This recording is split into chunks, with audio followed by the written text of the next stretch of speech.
Good evening, everyone. I'm Elliot Gerson, Executive Vice President of the Aspen Institute. I'm delighted to welcome all of you here tonight.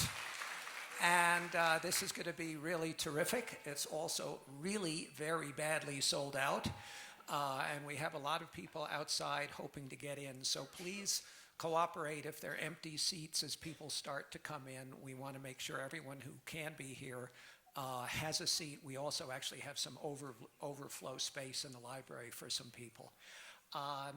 We are delighted to be involved with this now in our fourth year with our partner at Aspen Film.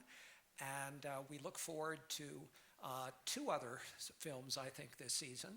And like this one, they are already or are about to be sold out. So for those of you who haven't purchased tickets to either, please do so quickly so you won't be standing out in line hoping to get in.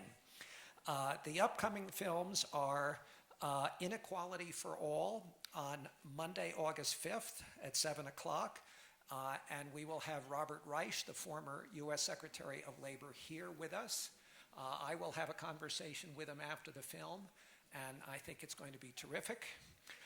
And then on the following Monday, August 12th, also at 7, we'll be showing Gasland Part 2, and we'll have Cornell Professor Anthony Ingrafia, who is an expert on fracking and climate change, and I will also be having a discussion with him following that film. Tonight, we are absolutely thrilled to be hosting Anita Hill. She will be here after the film. She is a remarkable, brave, courageous woman of enormous integrity. We were actually in law school together, although I have to say that I'd gone to graduate school before law school. She was a class behind me, so I'm much, much older than she is. But she's absolutely terrific. And with her, we're delighted to have Marcia Greenberger here to have a discussion with her. Marcia, of course, is co-president of the Women's Law Center. And Anita will sign her 2 books afterwards and hope very much you'll stay to listen to her and also to get a book. And so with that, I'm delighted to pass things over to our partner, Laura Thielen, who's the artistic director for Aspen Film. Thank you, Elliot. Good evening, everyone. Thank you so much for joining us. I want to tell you about a couple of things that aren't in the New View schedule that you might like to know about. First of all, if you love new and great movies and you're interested in world culture, I hope you will join us September 25th through 29th when Aspen Film celebrates the 35th edition of Filmfest. That will be coming up in September. If you love documentaries, I promise you there are going to be a lot of documentaries in the festival. More immediately, on Wednesday, August 14th, Aspen Film invites you to Savor Summer. It's a special event that will feature a sneak preview of a new Weinstein Company film, a French film called Haute Cuisine. It's about food, no surprise. And it will be followed by a spectacular French-themed dinner at Rustique. For both these events, and that'll be a lot of fun. So I hope you can join us. And if you're interested in either of these events, you can go to our website, which is aspenfilm.org, for more information.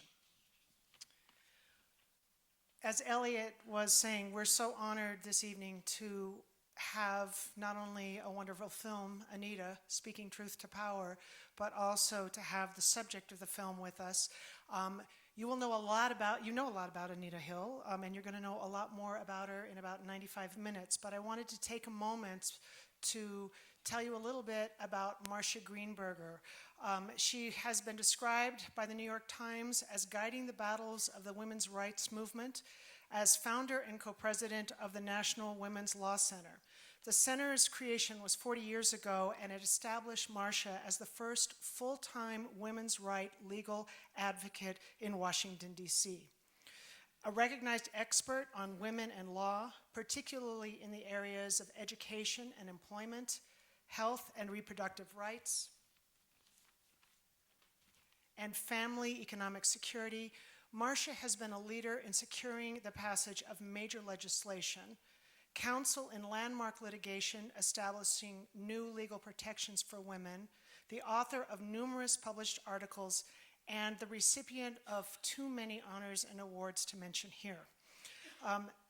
But perhaps more importantly for that post-screening discussion, Marcia has known Anita and had been a close colleague since the Clarence Thomas confirmation hearings. In fact, quite separate from and before Anita Hill's hearing on the Hill, Marcia had already testified against the confirmation of Clarence Thomas. And then when Anita Hill had her hearing, it sparked a relationship that has endured all these years. During the book signing, Marcia will be available in the lobby since she won't be signing books. But if you'd like to know more about the National Women's Law Center and the work that they do, because sadly, it still needs to be done, you can talk with her or you can visit their website, which is nwlc.org. And then finally, about the movie that we're about to see. This summer's New Views is a selection of documentaries about people inspired to make substantive change in society. There are people who are compelled to call attention to things that matter. The bottom line, these films are a dialogue about the dignity that is so important to how we conduct ourselves in society and its essential place in civil conversation. I'd like to give a special thank you to someone who's not with us this evening, but who is the person who made this screening possible, and that is the director of the film, Freida Mock. She's been making documentaries for the last over 30 years, and I'm sure many of you are familiar with her Academy Award-winning film, Maya Lin, about the artists who created the Vietnam Memorial Wall and the Civil Rights Fountain Memorial. You may also be familiar with her profiles on playwright Tony Kushner and author Annie Lamott. But Freida's also a filmmaker who's intimately engaged in issues of social justice. Last year at Filmfest, we had the pleasure of screening her film G-Dog, which is the story about Father Greg Boyle, a remarkable man who is a community activist in East LA, and his work, working with the Latino community, has transformed gang lifestyle in Los Angeles and has become a national model. And once again, Freida has turned her lens on a subject that many of us, we really remember the hearings, but I think what you're going to learn very soon is how that experience galvanized Anita Hill's life. She didn't choose to be in the limelight, as you'll hear, but the work that she's done really for women in the workplace and issues around sexual harassment, it's so inspiring. And one of the things that's so great about what Freida does is a lot of filmmakers, they get in there in the films and they tell you why they were drawn to it and they are a character in the film. What I really appreciate about Freida is that she so respects her subjects. She really lets them speak. And there's a slow reveal, and I think that what emerges are these portraits of great humanity, great humility, and tremendous dignity, and they just are such powerful examples of how positive, essential, and transformative activism can be. Thank you for joining us for Anita. I hope you'll stay for the Q&A.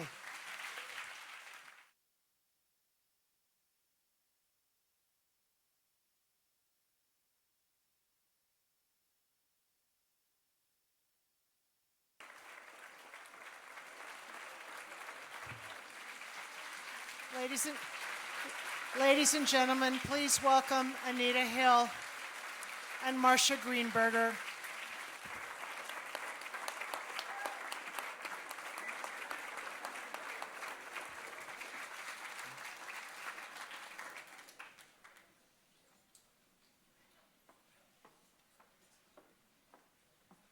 Just as they get settled, we got caught in the rain, so we were delayed. So thank you for being with us. Ladies, please have a seat. If you love this film, please tell your friends about it. It will be released in October, and so we would love for as many people as possible to see this film and to appreciate it and to continue the dialogue. I'm going to, at the end of the conversation. Anita will be in the lobby to sign books. She will be doing signatures. She can't do personal endorsements or personal signing because we'll be here for a very long time. But thank you. I'm turning it over to Anita and to Marcia. Thank you.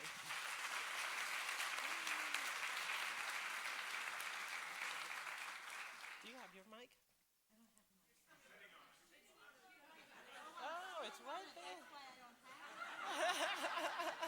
Well, good evening, all of you very sensible people, for being here in Aspen. So now you've seen the film, and I have to say it brought tears to my eyes when I saw it, and it brought tears to my eyes walking in and hearing you give Anita the ovation that she deserves. Thank you. Thank you.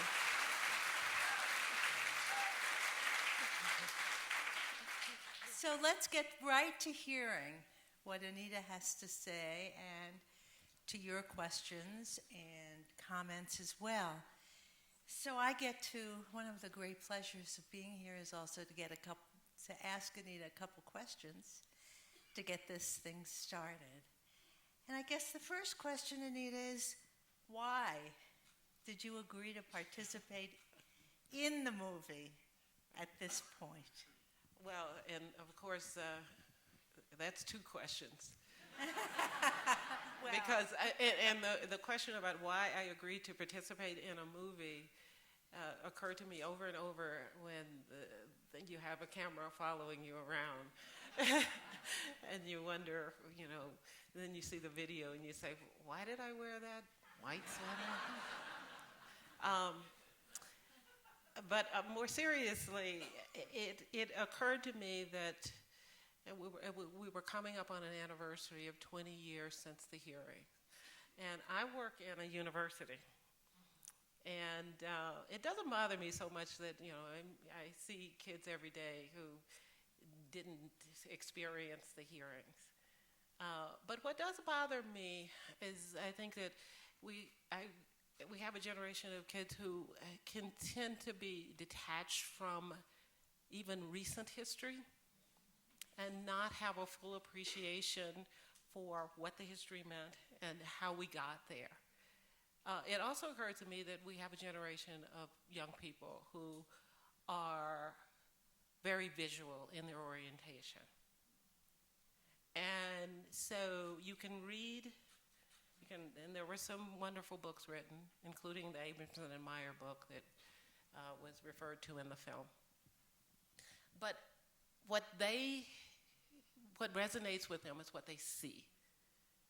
And so to have the film really, to talk a little bit about the history of the world that they're in and living in and operating in, I thought could help them to understand what was going on in their contemporary lives.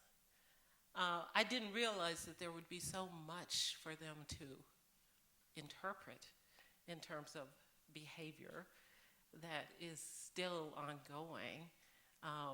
All of the new examples that keep coming up, that are in the news every day.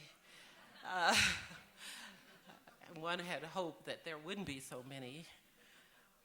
But I thought it was that the film tells an important story and a backdrop against which they need to start to understand how we can get to the next stage with these issues.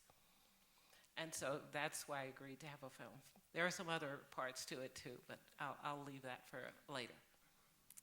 So we have stronger laws on the books, not as strong as I would like, but stronger laws because of you. We have the benefit of women and men who had conversations about sexual harassment they had never had before, all over the country, because of you. It's not the same as it was in 1991.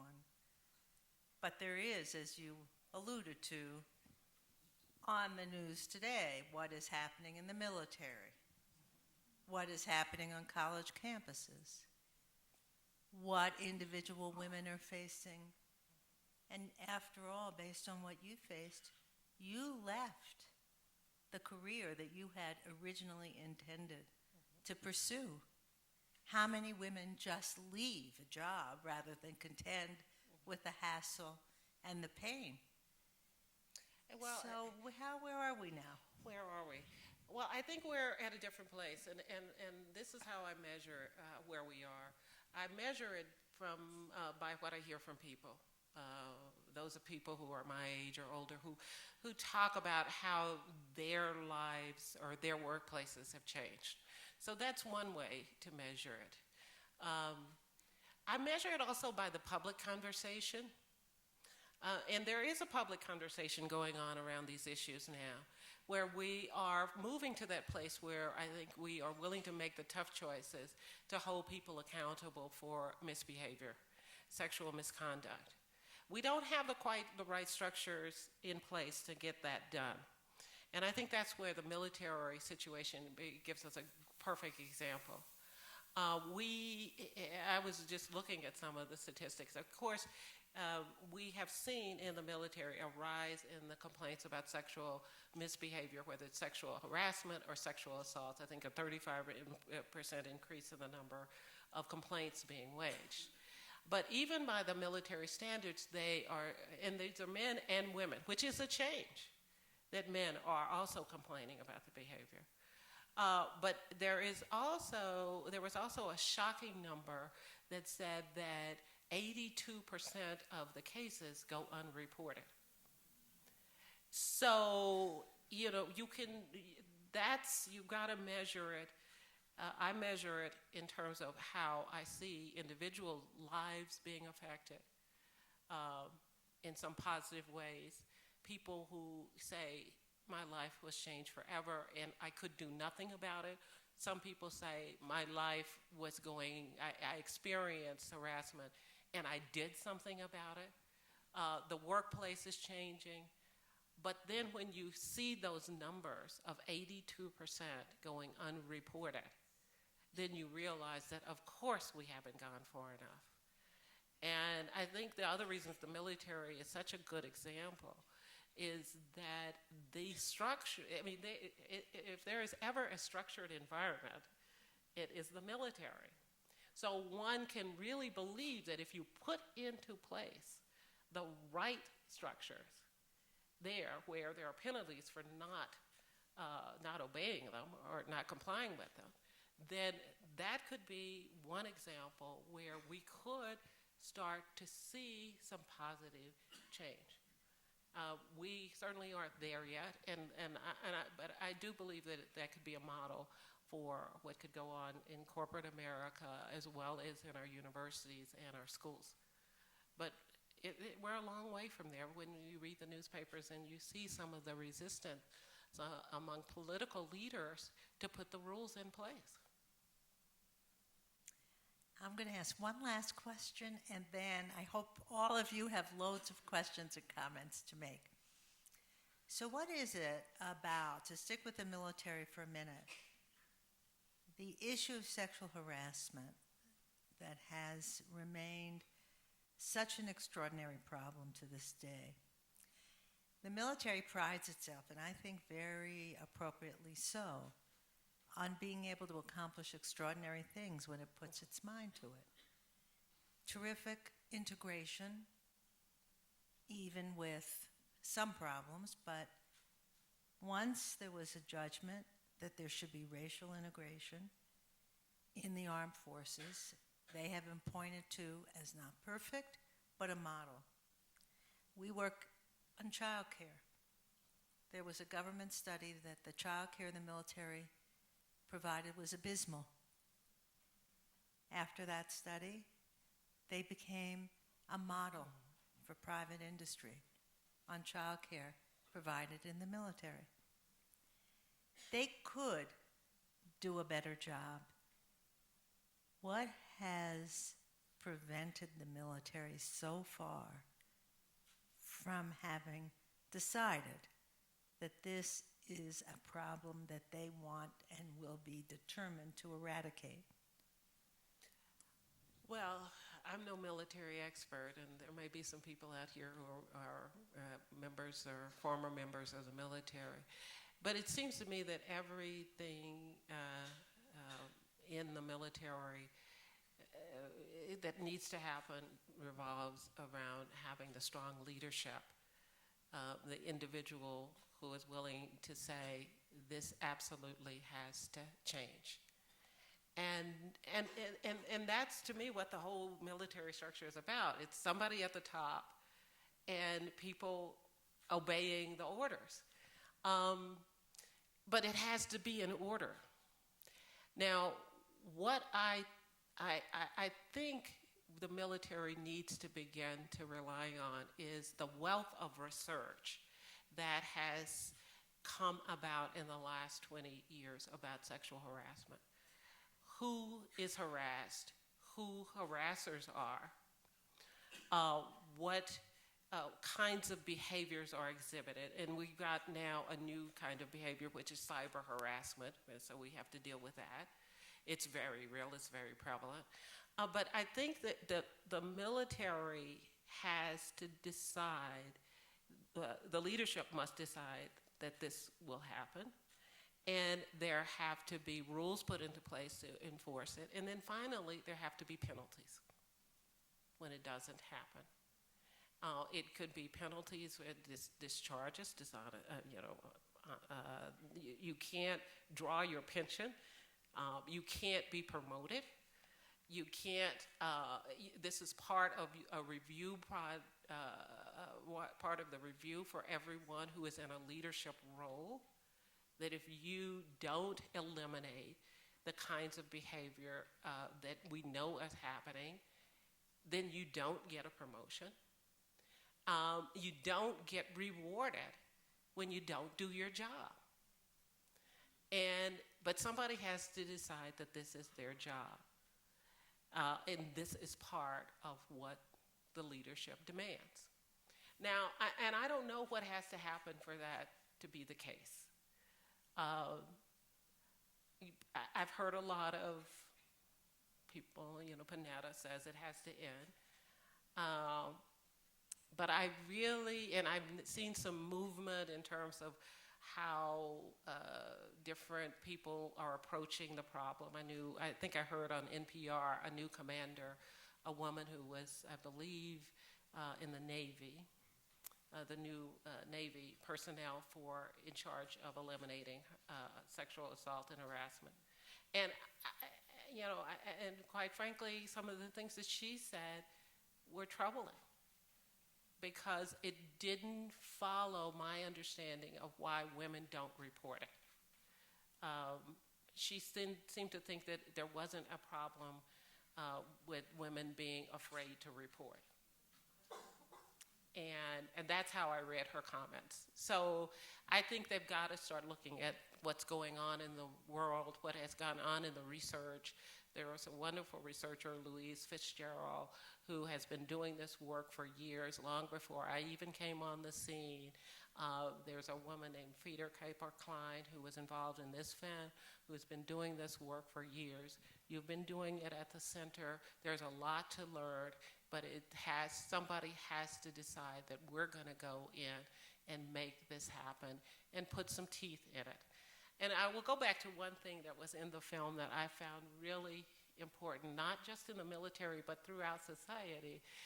There's a young woman who's interviewed in the film, and she said about harassment, and she said, well, maybe it's because nobody ever told them it was wrong.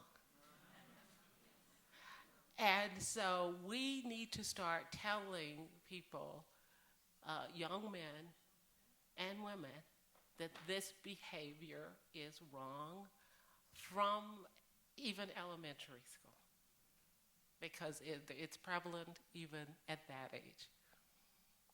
So, who's got some questions? Let's get some mics, and I think we'll do it by whoever has a microphone. Over here? In reviewing the film and seeing when you were questioned and how Joe Biden contributed and ran that whole thing, I wonder what your reaction today is that he is vice president and that we have a wonderful black President, Obama. And what is your reaction to that? Well, I think that that there's only one way to look at the way that hearing was run and say that it really showed there was just a lack of leadership and very poor judgment. And the two things that I point to that were brought out in the film, one was brought out in the film. The first was that the three witnesses who were corroborating witnesses, and if you didn't know, those witnesses were not individuals who I knew or had contacted. They were women who came forward on their own. Had, I think, they been allowed to testify, to tell their stories, then I think it could have changed the course. It seemed to me that the role of the Senate Judiciary Committee was to inform the public. To inform the public, to give the public all of the information that it needed to make a decision about the fitness and character of Clarence Thomas for the position on the court. Calling those witnesses was the first thing, I believe, that should have been done. The second thing was calling expert witnesses who were available to help people understand. And what you'll remember was that there was, people never talked about sexual harassment. They didn't know, women had experienced it, and most of us who had experienced it really didn't tell many people. Some people didn't tell anyone. And so we didn't know what to make of it. The public didn't know what to make of it. They didn't quite know how to understand the behavior. And when the experts weren't called, then there was a lot of misinformation that got fed into the public. And so an appropriate role for the Senate would have been to call those three witnesses and the experts to help explain what was going on in that hearing. And so when I see now that we have a Vice President Biden, I hope that he has grown and uses better judgment and exercises better leadership. Over here.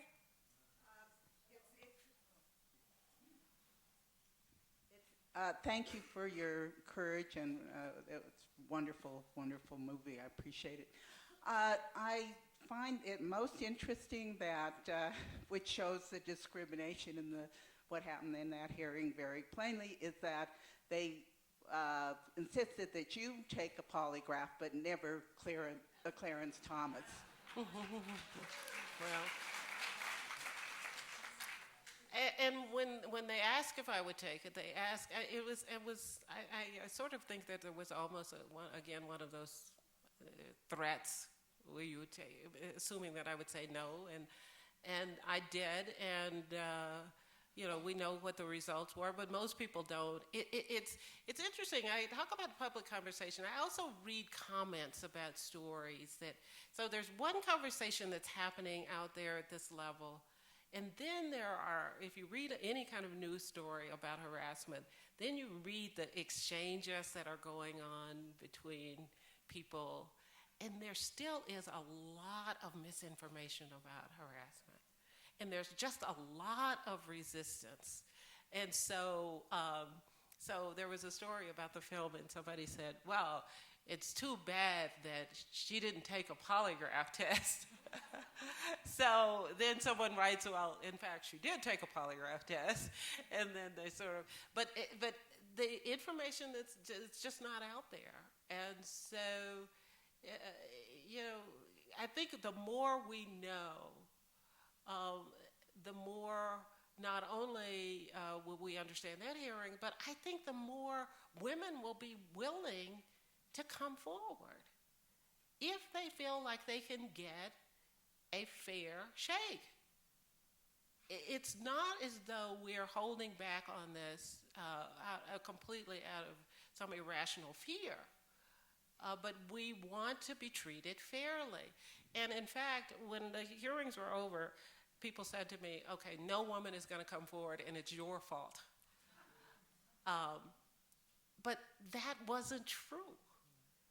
The number of complaints in the next year doubled. All women needed to know was that they had rights.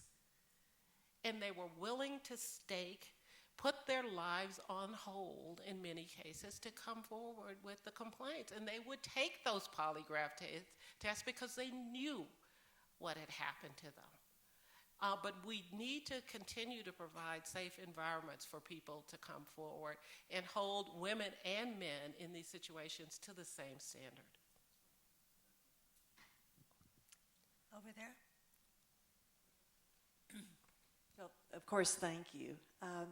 You did mention in the documentary that one of the things that you thought made a huge difference is more women in Congress. And of course, it's still hardly a number to be very excited about, because I think it's still below 20%. There's recently been a survey internationally that the only countries in the world that seem to have a significant number of women have it because there's been some structural change. And I was wondering, have you given some thought to this and what we can do here to increase the number of women that we really are at that 30 or above % that can really make a difference? Well, I've been informed by some surveys about how women run for office and why they run for office, and you've probably read some of the same things, Marcia, or some different ones.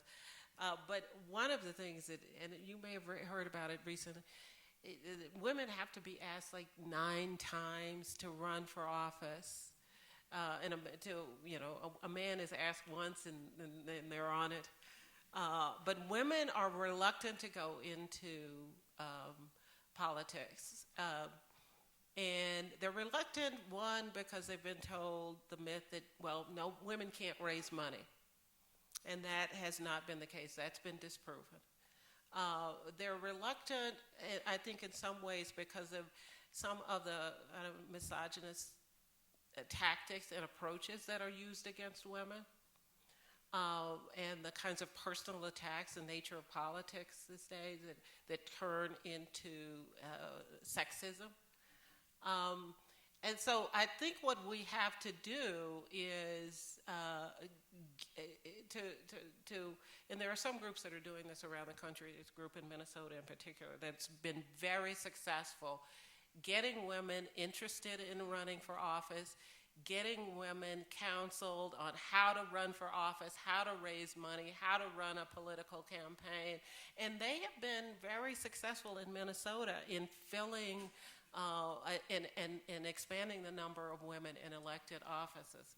But what I do think it needs to happen is that we can't expect that the culture for women running is the same as it is for men.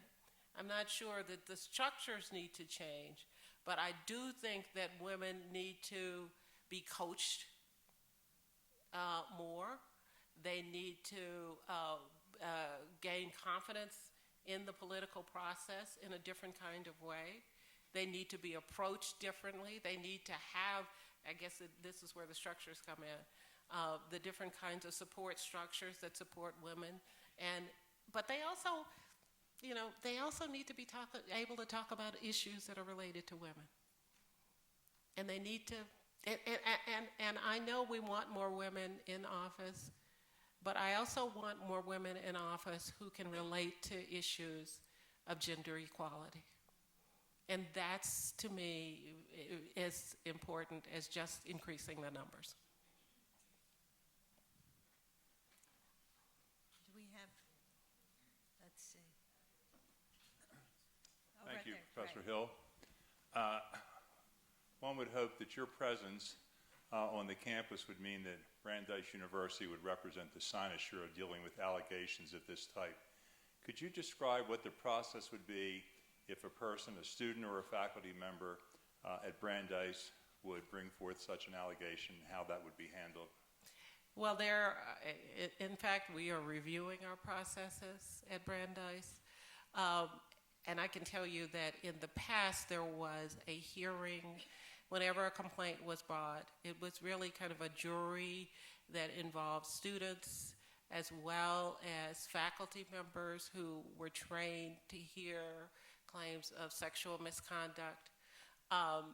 The process, I think, as it is evolving, is now going to involve more experts who understand sexual harassment in a way other than just the way a peer would, so that they can evaluate a case.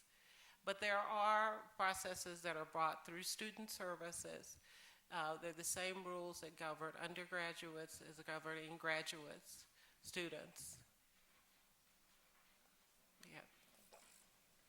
Someone take it.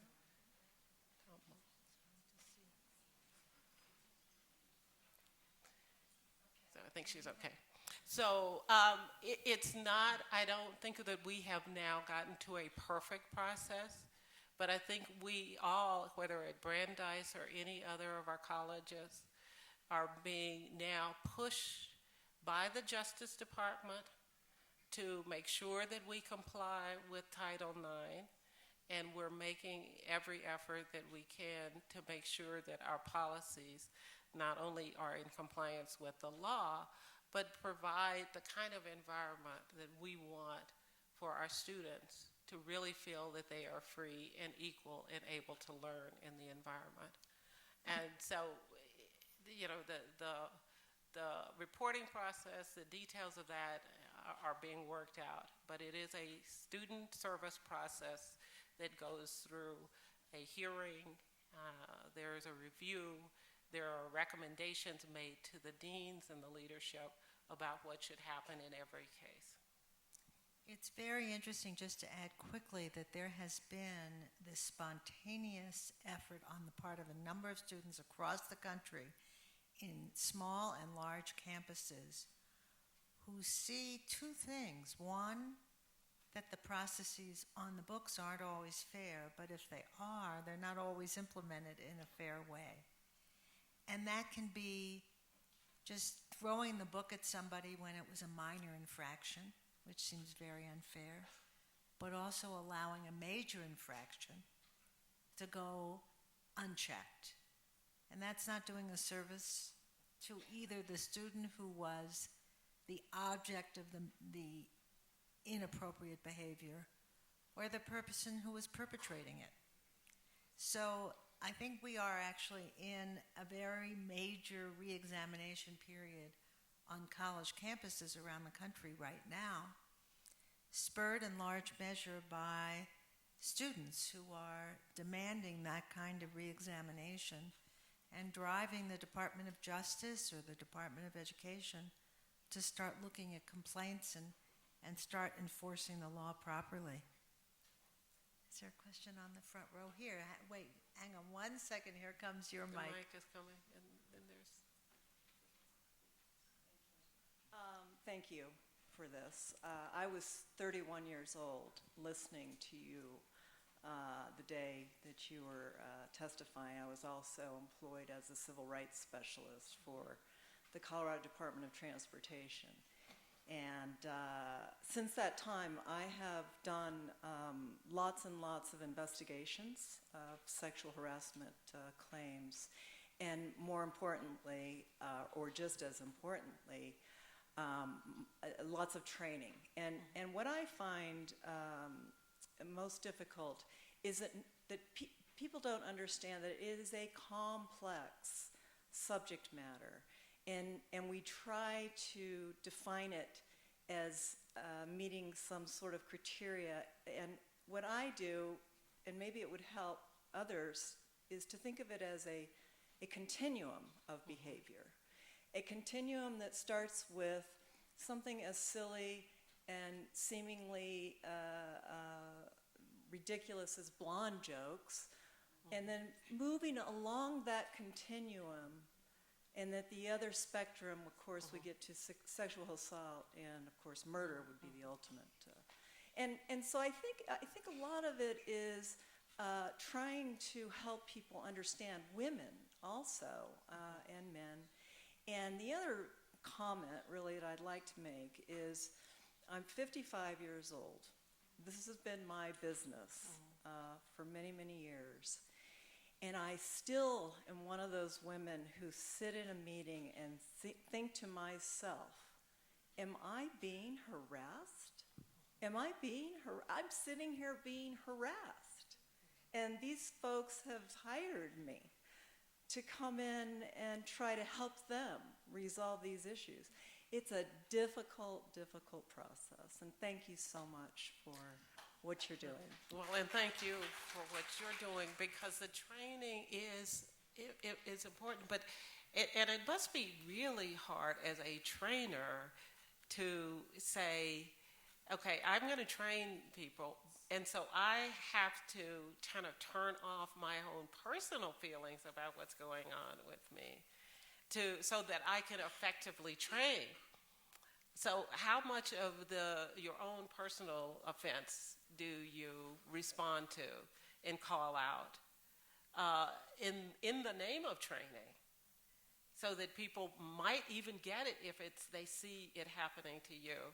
Or do you just allow it and move on with the lesson? Can I just interrupt for 1 second, because any one of these conversations could go on indefinitely.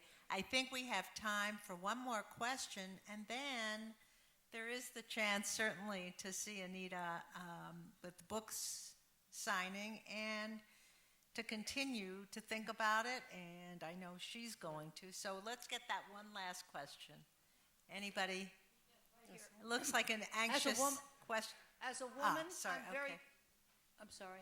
As a woman, I'm very proud of you. I'm glad that you're a woman. And I wanted you to, because you're doing the right thing.